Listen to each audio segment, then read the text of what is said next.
자, 다른 광고 없으시면 우리 하나님 말씀 같이 보시겠습니다. 골로새서 3장 18절에서 21절까지 말씀입니다. 우리 같이 읽도록 하겠습니다. 시작.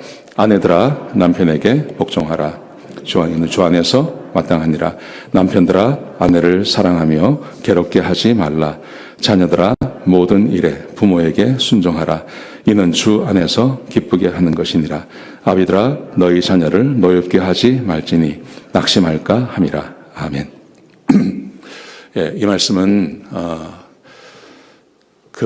저는 우리 성경에 나오는 말씀 가운데 가장 사람들에게 인기가 없는 말씀 중에 하나가 이 말씀이 아닌가 생각합니다. 특별히 우리 아내들에게 절망을 주는 그런 말씀 중에 하나가 이 말씀이라고 생각합니다. 이 말씀을 대하는 태도가 있어요. 이 말씀을 딱 읽을 때 우리 마음 가운데 찾아오는 태도가 있는데 저는 이런 단계라고 생각합니다. 첫 번째, 놀랍니다. 정말? 그럽니다. 정말? 남편에게 복종하라고? 깜짝 놀라십니다. 처음 이 말씀을 들으면요. 굉장히 놀라시고, 그 다음에 왜 그렇게 해야 되는데? 도대체 이해를 모르죠. 왜냐하면 세상 어느 곳에서도 이렇게 말하는 곳이 없기 때문에 그렇습니다. 처음 듣는 말이기 때문에 왜 이런 말을 합니다. 세 번째, 불가능하다고 생각합니다. 자기 남편을 생각하고 자기 아내를 생각하고 하면서 아이고 이거는 안 되는 거다. 나는 안 된다. 다른 사람은 몰라도 나는 안 된다. 이렇게 생각을 합니다. 그렇지만요, 이게 하나님 말씀 아닙니까? 종종 이 말씀을 읽기도 하고 들리기도 하기 때문에 마음 가운데 부담이 있어요. 그리고 그렇게 살지 않는 것에 대해서 죄책감이 있어요. 근데 부담과 죄책감을 가지고 계속 살다 보면 무시가 됩니다. 이거는 나하고 아무 상관없는 거야. 그래서 오늘 이 말씀을 듣는 오늘 이 함께 읽는 그 순간에 오늘은 그냥 자야 되겠다. 오늘은 그냥 눈 감고 자는 게 낫겠다. 이렇게 생각하시거나 아니면 눈은 뜨고 있어도 내가 안 듣는다. 그렇게 생각할 수도 있습니다. 정말 우리 성경 가운데 가장 인기가 없는, 특별히 우리 자매님들에게 인기가 없는 말씀 중에 하나가 저는 이 말씀이라고 생각합니다. 여러분, 그런데 오늘은 저는 골로새서 전체를 통해서 바울의 논리를 가지고 왜 이게 중요한지, 이 말씀이 왜 중요한지를 함께 나누려고 합니다. 사도 바울은 오늘 이 말씀을 통해 골로새서 전체를 보시면요, 두 가지를 이야기합니다. 첫 번째는요, 기독교의 가장 중요한 가치를 알면, 그러면 이 말씀에 얼마든지 순종할 수 있다고 우리에게 말씀하십니다. 그래서 골로새서에 보시면 기독교의 가장 중요한 가치를 우리에게 가르쳐 줍니다. 두 번째는 이 남편에게 복종하고 아내를 사랑하고 부모에게 순종하고 또 자녀에게 노엽게 하지 않기 위해서 하나님께서 우리에게 먼저 채워주시는 것이 있습니다. 마음의 평강이라는 겁니다. 지금 내 마음 가지고는 안 됩니다. 지금 내 심령으로는 되지 않습니다. 근데 하나님이 주시는 그리스도의 평강이 우리 마음 가운데 찾아오면 그러면 얼마든지 할 수 있다고 우리에게 말해주고 있는 겁니다. 그래서 오늘 저는 이 두 가지를 가지고 함께 말씀을 나누려고 합니다. 자, 첫 번째, 기독교의 가장 중요한 가치가 뭐냐 하는 것입니다. 자, 보십시오. 제가 지난주에 말씀을 드렸는데요. 사도 바울이 라오디게아에 있는, 골로새가 있는 그 지역을 말하는 겁니다. 골로새 교회를 위해서 내가 아주 힘을 쓴다. 뭘 위해서 힘을 쓰냐 하면 하나님의 비밀인 그리스도를 깨닫게 하려고요. 이 그리스도를 깨닫는다는 게 왜 중요하냐 하면 우리가 그리스도 안에서 손으로 하지 않은 할례를 받았고 그리고 물에 잠기지 않는 침례를 받았다고 말하죠. 이것은 그리스도와 함께 죽고 그리스도와 함께 사는 것이라고 말합니다. 실제로 우리에게 일어나는 일이라고 말하죠. 예수 그리스도를 통해서 그리스도와 함께 죽고 그리스도와 함께 살아난 것입니다. 그 결과 모든 그리스도인들은 하나님 앞에서 모든 죄를 다 사함받았다고 말합니다.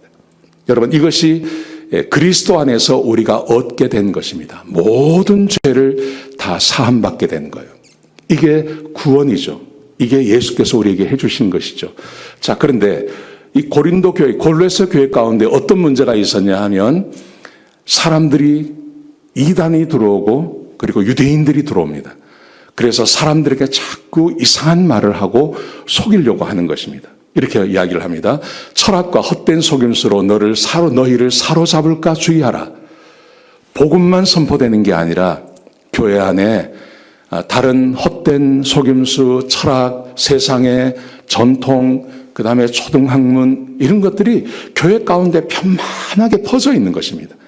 그래서 정작 복음으로 인하여 중요한 가치는 잊어버리고 헛된 것에 사람들의 마음을 두고 거기에 사람들이 매몰되어서 있다고 이 골로새 교회를 향해서 사도 바울이 말하고 있는 겁니다. 그게 뭐냐 하면 이런 것입니다. 먹고 마시는 것과 절기나 초하루나 안식일을 지켜야 그래야 구원받는다고 이야기하죠. 그리고 어떤 사람들은 18절에 보시면 꾸며낸 겸손 그리고 천사를 숭배해야 그래야 그게 믿음 생활하는 것이고 구원받는다고 이 골로새 교회를 향해서 사람들이 막 말을 하고 있는 겁니다. 여기에 사람들이 마음을 빼앗긴 것입니다. 여러분 그래서 골로새 교회 안에 있는 중요한 논쟁이 있습니다. 그 논쟁이 어떤 거냐 하면 유대교가 들어왔습니다.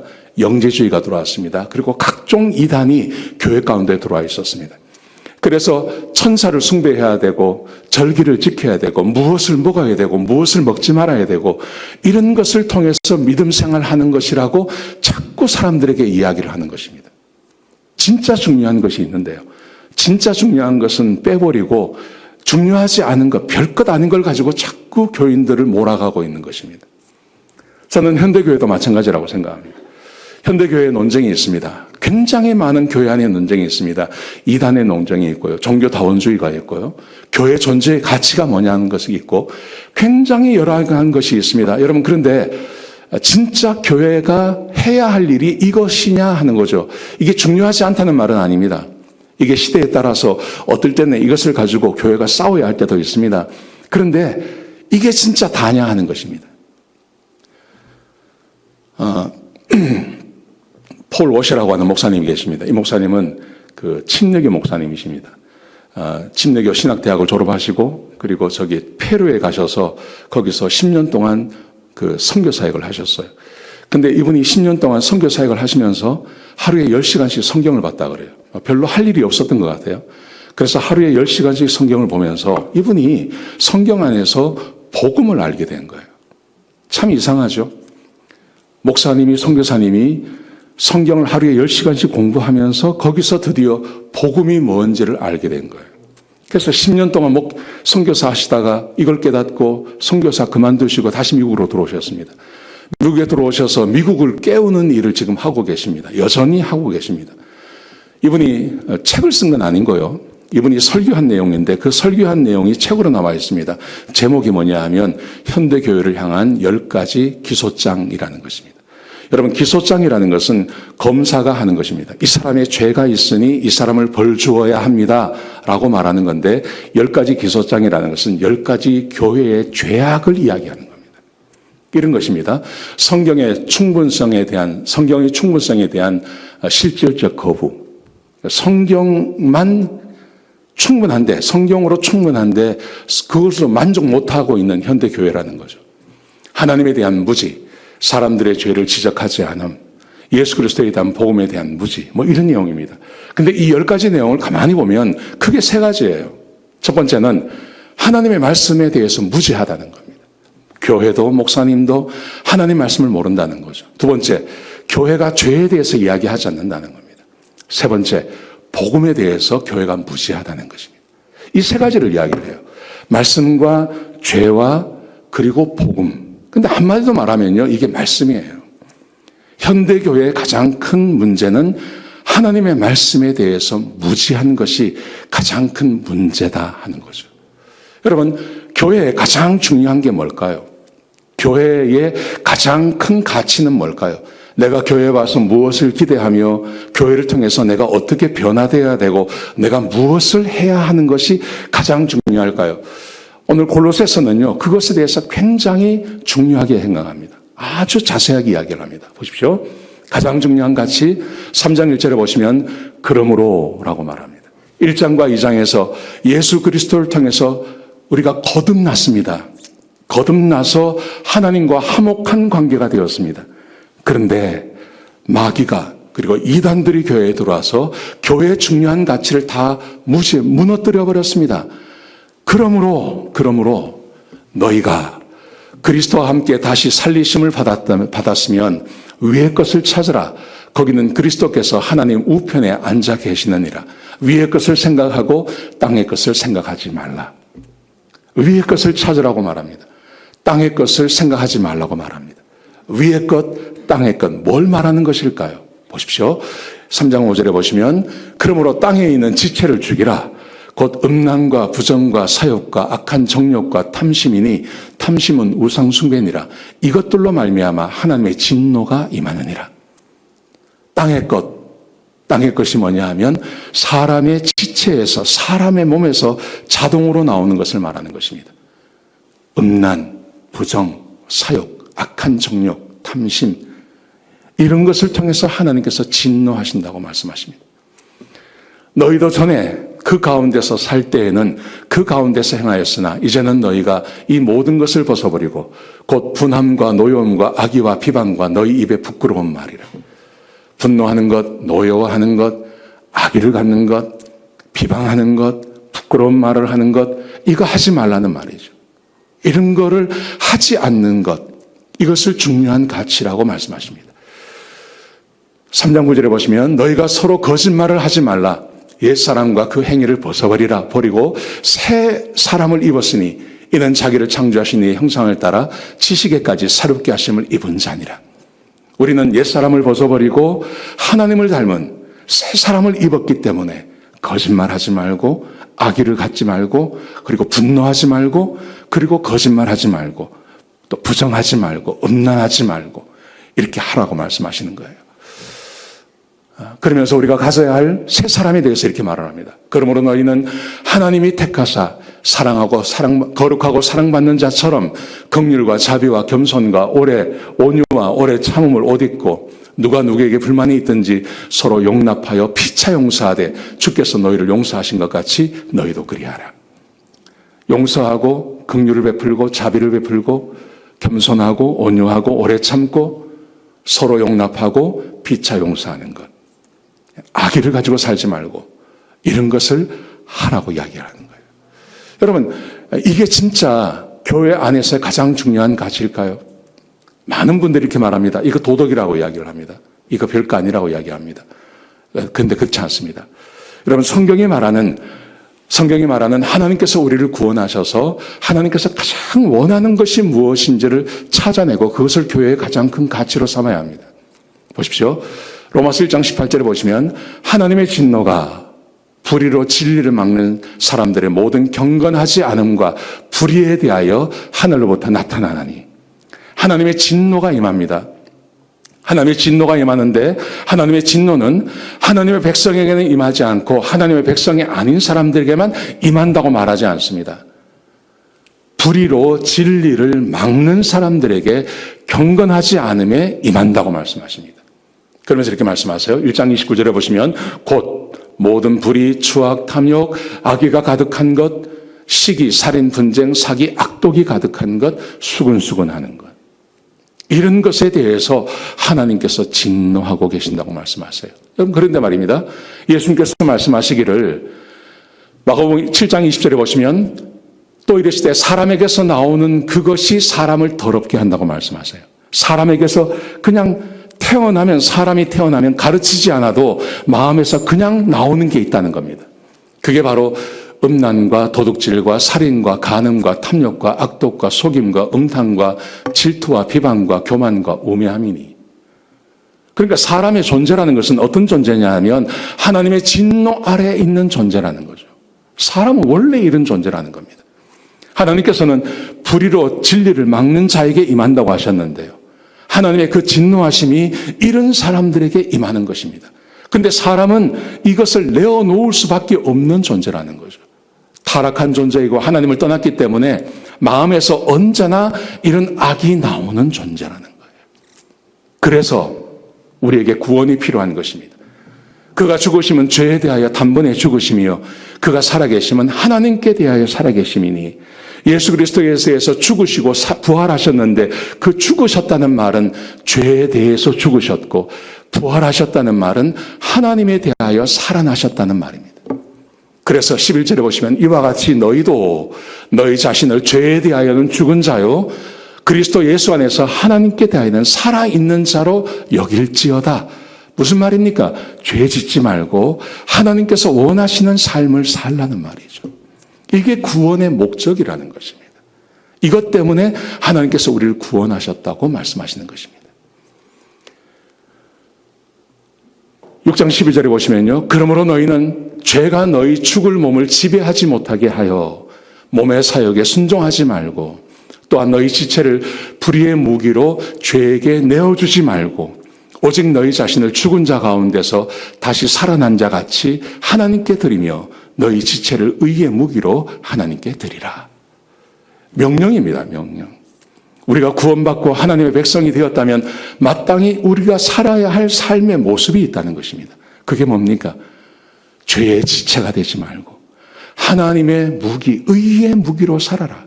세상 모든 사람들은 죄의 종이기 때문에 불의하며 음란하며 분노하며 악의를 가지며 그렇게 살 수밖에 없다는 거죠.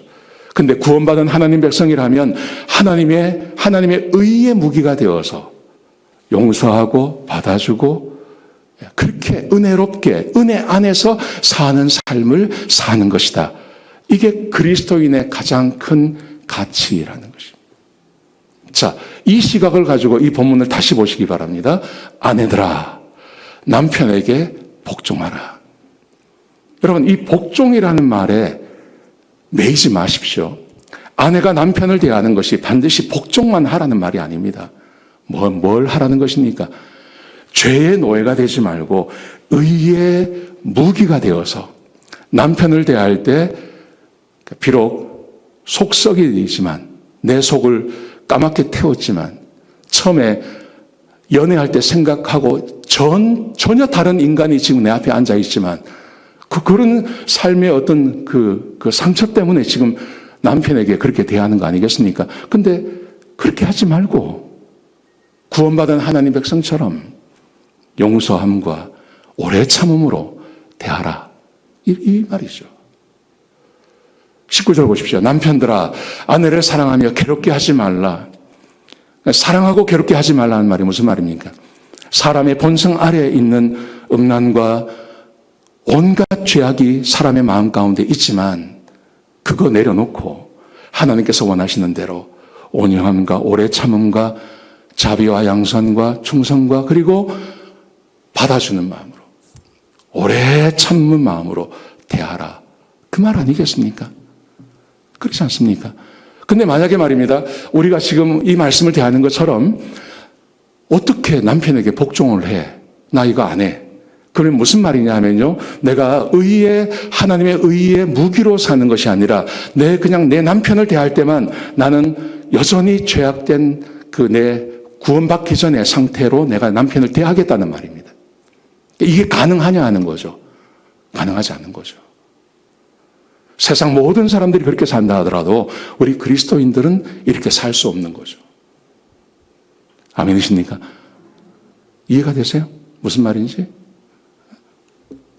어떤 부부가 있었대요. 어떤 부부가 부인이 자기 화장 거울 앞에 앉아가지고 한참을 얼굴을 보더니 한숨을 푹푹 쉬는 거예요.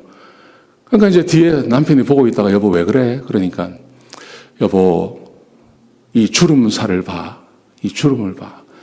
얼굴에 온갖 주름 투성이야. 그리고 왜 이렇게 살이 흘러내려? 이게 다 처지네. 이런 거예요. 그러니까 남편이 뒤에서 듣고 가만 보고 있다 뭐라 그러냐면 그래 여보 당신은 하루에 한 두세 번만 그 얼굴을 보잖아. 거울을 통해서. 근데 나는 늘 그 얼굴을 보고 있어. 내가 얼마나 힘든지 알겠지? 아직 이해가 안 되세요? 그건 뭐죠? 이건 뭐죠?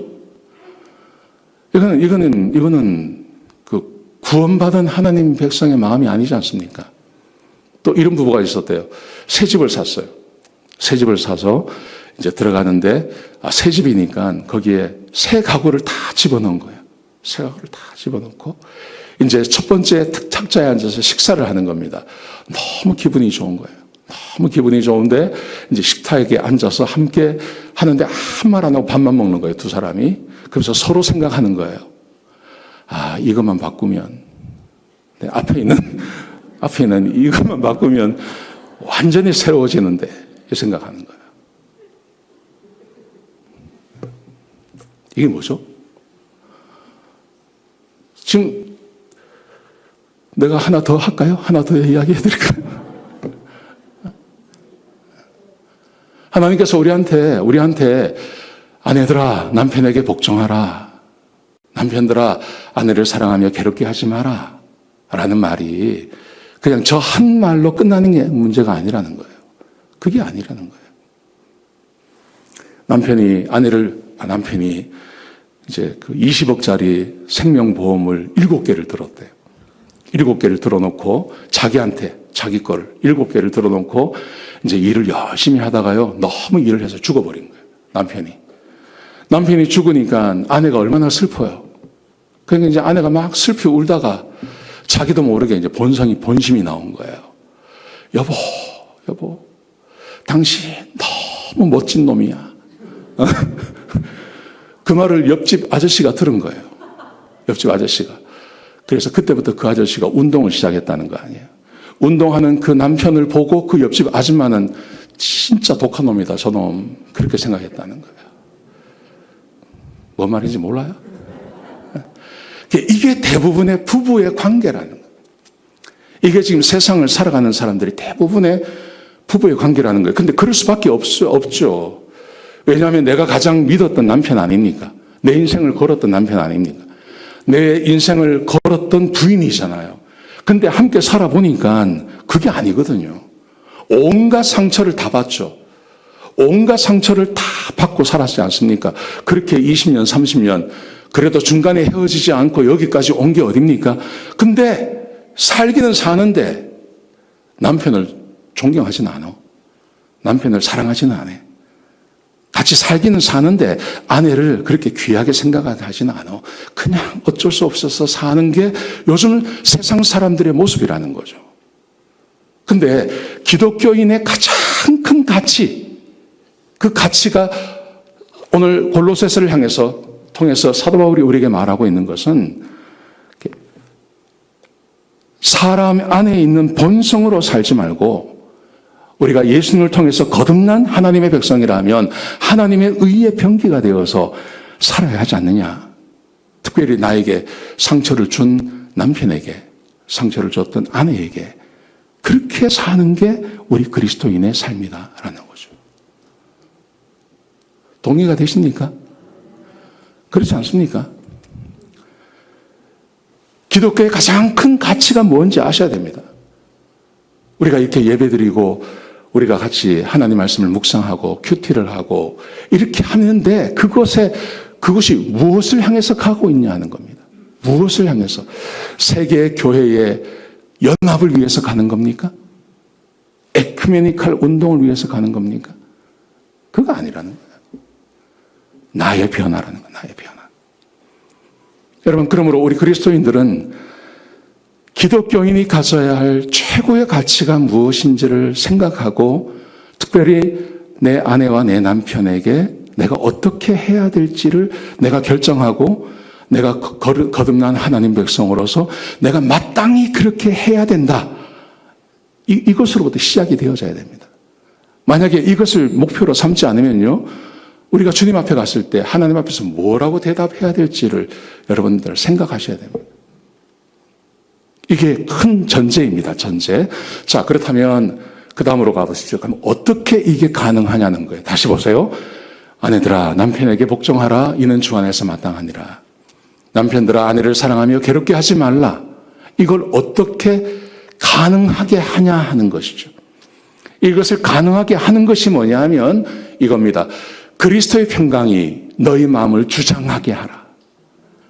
그리스도의 평강이 너희 마음을 주장하게 하라. 너희는 평강을 위하여 한 몸으로 부르심을 받았나니 너희는 또한 감사하는 자가 되라. 여러분, 내 마음에 평강이 찾아오면 그러면 할 수 있어요. 그죠? 왜 안 됩니까? 남편을 보는 순간에 막 속에서 막 이런 게 막 올라오는 거예요. 뒤통수만 봐도 막 이런 게 올라오는 거예요. 밥 먹고 있는 몸끝만 봐도 막 이런 게 올라오는 거예요. 아들이 밥 먹는 거 보면 너무 사랑스러운데 남편이 밥을 많이 먹으면 막 속에서 이런 게 올라오는 거죠. 그러니까 평강이 없는 거예요. 남편을 대할 때, 아내를 대할 때, 어떤 분들은 부모님을 대할 때, 어떤 분들은 자녀를 대할 때 마음에 평강이 없는 거예요. 평강이 없으니 거기에 무슨 복종이 있고 사랑이 있겠습니까? 마음에 평강이 있어야 되는 거죠. 보세요. 제가 보다가요. 74세 할아버지인데 이게 언제 방송이 된 거냐면 2015년도에 방송이 된 거예요. 2015년도에 74세였었어요. 근데 저분이 74세에 뭘 하셨냐 하면 순천대학교 사범대 대학원 영어과 대학원에서 대학원 다니신 분인 거예요. 근데 이제 뭐 그럴 수 있지. 근데 이제 나이가 많다는 거 그것뿐만이 아니라 저분이 다리가 하나 없는 분이에요.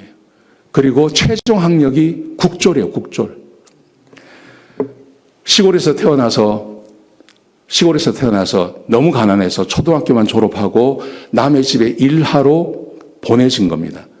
그 집에서 일을 하다가 물레방아가 돌아가는데요. 거기에 잘못 발이 낀 거예요. 그래 다리가 잘린 거예요. 초등학교 졸업에 16살에 다리가 잘렸으니 뭘 할 수 있겠습니까? 아무것도 못하는 거예요.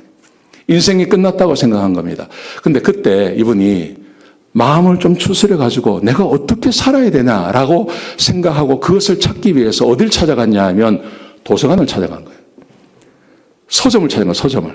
서점을 찾아가서 책을 보다가 헬렌 켈러 책을 만난 겁니다. 헬렌 켈러를 읽어보니까 자기보다 더한 사람이 거기 있는 거예요. 눈도 못 보고 귀도 못 듣고 말도 못하는 여자가 어떤 스승을 만나서 공부해가지고 세계적으로 영향력 있는 여사가 된 거예요. 그걸 보고 이 사람이 두 가지를 생각한 거예요. 첫 번째, 야, 나보다 더한 사람이 있네. 나 다리 하나 없어진 거 이게 별거 아니네. 이걸 아는 거예요. 두 번째, 공부하면 되겠네. 늦었지만 공부를 하면 그러면 살 수 있겠다. 이 생각을 16살에 다리 잘리고 한 거예요. 마음의 평강이 찾아온 거예요. 자기 인생을 받아들인 거예요. 그래서요, 그때부터 혼자 독학한 거예요. 중학교, 고등학교, 그리고 아주 늦게 대학 가고요. 그리고 74세에 대학원 간 거예요. 저게 무슨 장면이 나오냐 하면 74세 순천 사시는 분인데 농사 짓는 분이에요. 근데 이분이 영어 그 왜 원서를 가지고요. 다 읽어요. 원서를 다 읽고 거기다가 원서를 읽고 하니까 이분이 그 영어 회화도 하는 거예요.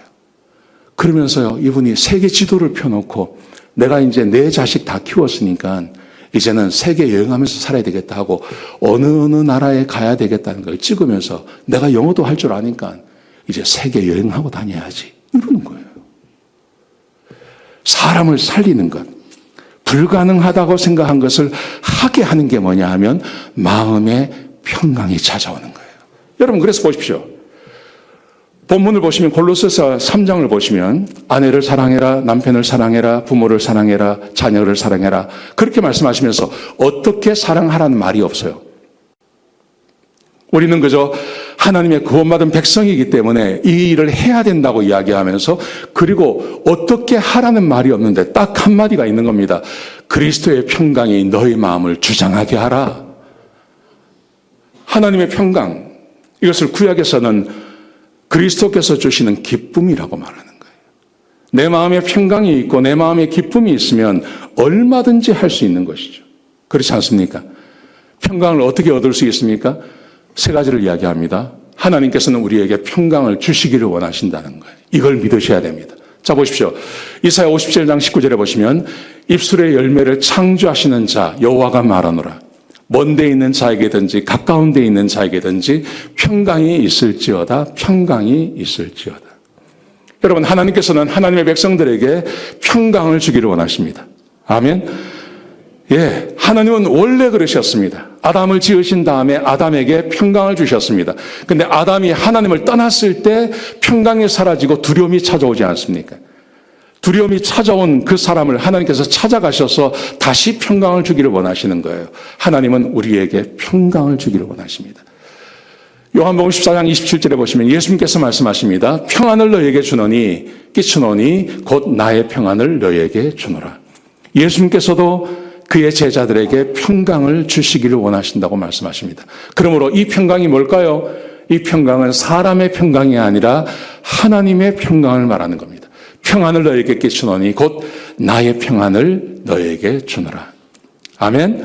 내가 너에게 주는 것은 세상이 주는 것과 같지 아니하리니 너희는 마음에 근심하지도 말고 두려워하지도 마라. 내 평안, 하나님의 평강을 주기를 원하신다고 말씀하십니다. 빌립보서 4장 6절 7절 같이 읽겠습니다. 시작. 아무것도 염려하지 말고 모든 일에 기도와 간구로 너희 구할 것을 감사함으로 하나님께 아뢰라. 그리하면 모든 지각에 뛰어난 하나님의 평강이 그리스도 예수 안에서 너희 마음과 생각을 지키시리라. 하나님께서 하나님의 평강, 그리스도의 평강이 우리 마음 가운데 임하는 걸 말하는 거예요. 여러분, 하나님의 평강이 뭘까요? 하나님의 평강은 이 세상의 평강과 다릅니다. 이 세상의 평강은요, 내가 원하는 것을 얻을 때 잠깐 평강이 있는 거예요. 그렇지 않습니까? 내가 원하는 것, 내가 바라는 것, 그거 얻으면 잠깐 마음이 편합니다. 제가 지금도 잊어버리지 않은 것이 있습니다. 내가 우리 집사람 7년 따라다녔잖아요. 7년 따라다니다가 드디어 하명이 내리셨어요. 내가 네를 만나줄게. 이렇게 들어가요. 제가요, 그거 군대 제대하기 한 2달 전에 그 말을 들었어요, 제가. 그래서 어떻게 했냐면요. 제가 전방에서 근무했는데 전방에서 저녁마다 서울 나오는 거예요. 저녁마다 서울 나오는 거예요. 서울 나와가지고 우리 사람 만나는 거예요. 그때 어디서 주로 만났냐면 롯데 월드 있는 데서 만났어요. 근데 롯데월드에서 만났는데 롯데월드인데 그 근처에서 그때 그 음악이 나오는데요. 지금도 나는 그 음악을 못 잊어버려요. 난 지금도 그 음악 들으면요. 그때가 생각이 나요. 근데 그게요. 한계가 있는 거예요. 한계. 어느 정도 가다가 그 다음부터는 그게 사라져버리는 걸 말하는 거예요. 하나님께서 주시는 평강이라는 것은 뭐냐 하면 내 삶에 아무런 변화가 없지만 아침에 눈을 뜨면 마음에 평강이 찾아오는 거죠. 일하러 나가는데 똑같은 일을 하러 나갑니다. 근데 마음에 평강이 찾아오는 거죠. 하루 일을 끝내고 집으로 돌아오면 마음에 평강이 있는 것을 말하는 것입니다. 저녁에 자려고 누우면 마음에 평강이 있는 것을 말하는 것입니다. 아침에 남편과 아이들을 깨워서 밥해서 내보내는 거 얼마나 힘든 것입니까? 근데 그걸 하는데 마음에 기뻐요. 다 나간 집을 혼자 치워요. 근데 마음에 기쁨이 있어요. 저녁에 또 사람들이 막 들어오죠. 그러면 또 마음에 기뻐요. 그들에게 밥을 주고 설거지 하는데 마음에 기쁨이 있어요. 하루 일을 다 끝내고 혼자 앉아 있어도 마음에 기쁨이 있어요.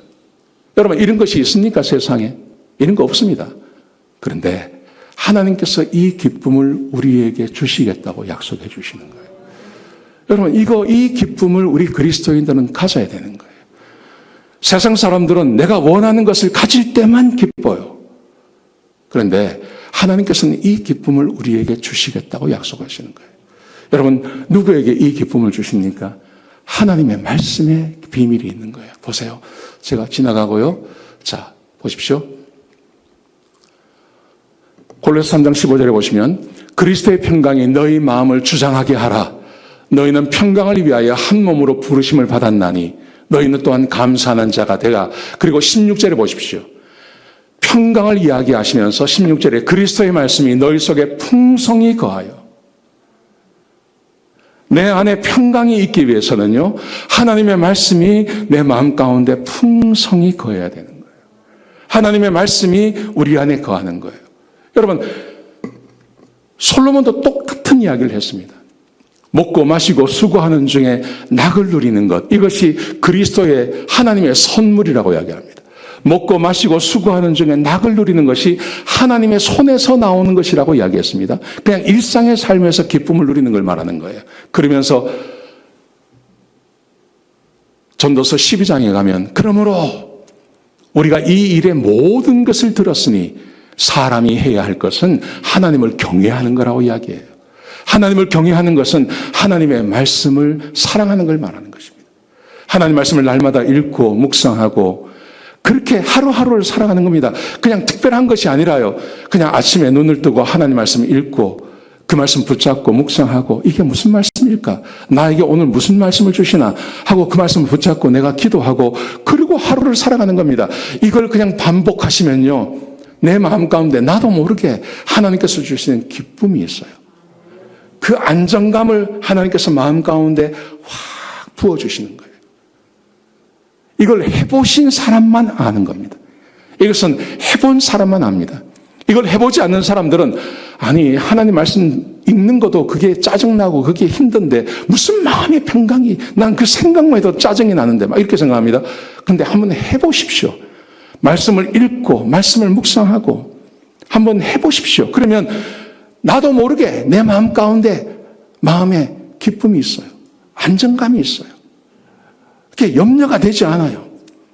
뭐가 없어도 괜찮아요. 이게 딱 마음 가운데 하나님께서 주시는 평강이 우리 마음 가운데 찾아오는 거예요. 그러면 아내의 뒷모습만 봐도 눈물이 나는 거예요.